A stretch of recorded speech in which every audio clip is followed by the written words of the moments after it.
How's it going, everybody? Josh here with Dedicated Health, and today I'm going to give you a standing ab workout. This is going to be a follow-along style workout with some modifications if you're just starting out.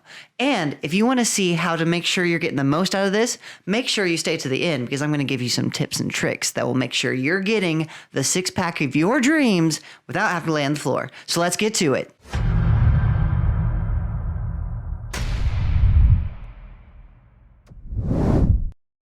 Okay, everyone, just in case you haven't figured this out by now, I'm a huge fan of bands. And if you haven't got some, then you're really missing out on some amazing gains and really missing out on some amazing exercises that can be done anywhere. They're great for travel, they're great for home workouts, they're great for recovery, they're great for just about everything, including working out your core without having to leave your house or lay down on the floor. Now, there is some other options if you're working out at the gym, and you can use these same movements but with a cable machine.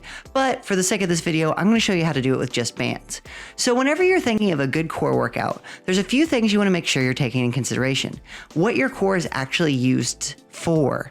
Now, your core is used for stabilization, anti-rotation, rotation, and of course, looking good. So if you want to make sure you're covering all those bases, you want to work it to cover all those bases. And this workout's going to do just that. Now, before I get into this, there's going to be two different ways you can do this workout.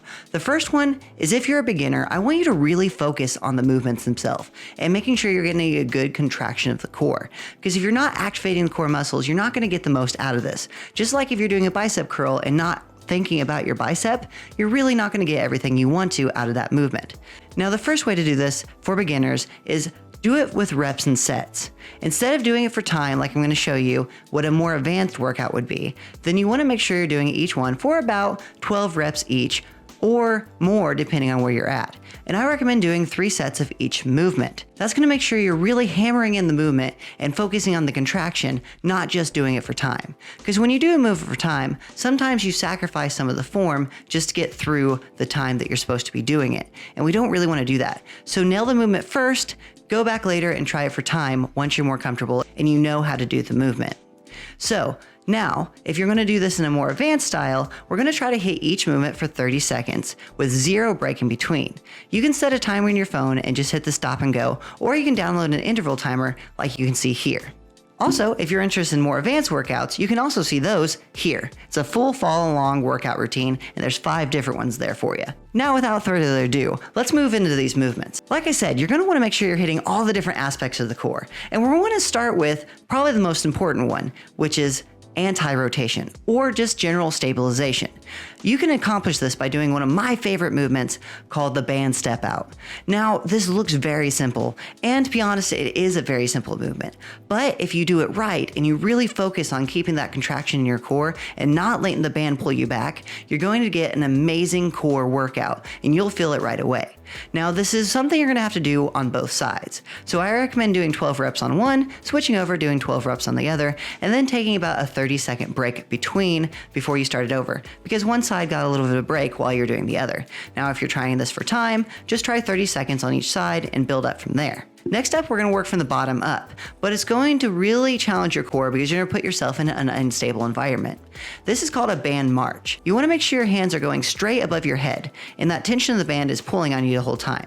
You don't want to be rushing through this. Nice, slow, controlled marches here is going to do so much more for you than a fast high knee march. This isn't about cardio, this is about building up that stability. Now with this, you want to do a total of 24 reps, or do it for 30 on seconds, depending on which version you're doing. Next up, we're going to work on some rotation. One of my favorite rotational movements is going to be the woodcutters. Now with this one, you're going to want to make sure that you're doing it properly because rotation under weight can lead to injury. So you want to make sure that you're rotating your back foot and you're getting a good core contraction. You're not just twisting and swinging with the weight. You want to do this slow and controlled, no matter if you're doing reps or for time. This one I call an opposite side crunch. For this one, you want to make sure the band is over one side and you're contracting the core the whole time. You want to imagine you're trying to touch your shoulder to the opposite hip. Once you're done, you're gonna switch to the other side and knock that one out. After that, we're gonna finish it off with something that doesn't require any bands whatsoever. It's called a standing twist. This may seem a little silly and it might look like you're trying to bust a move or something, but it is a great finisher for this workout. And it's a really good way to nail in that concentration on your core. Do you wanna do the beginner version where you're doing reps, or the more advanced version where you're doing it for time? But no matter which one you choose, this is gonna result in an awesome core workout and really engage the core without having to lay down. So I hope this helps you out. And if you have any more questions or anything else you'd like to see, feel free to comment below and I'll be more than happy to help you out. And as always, until next time, stay dedicated.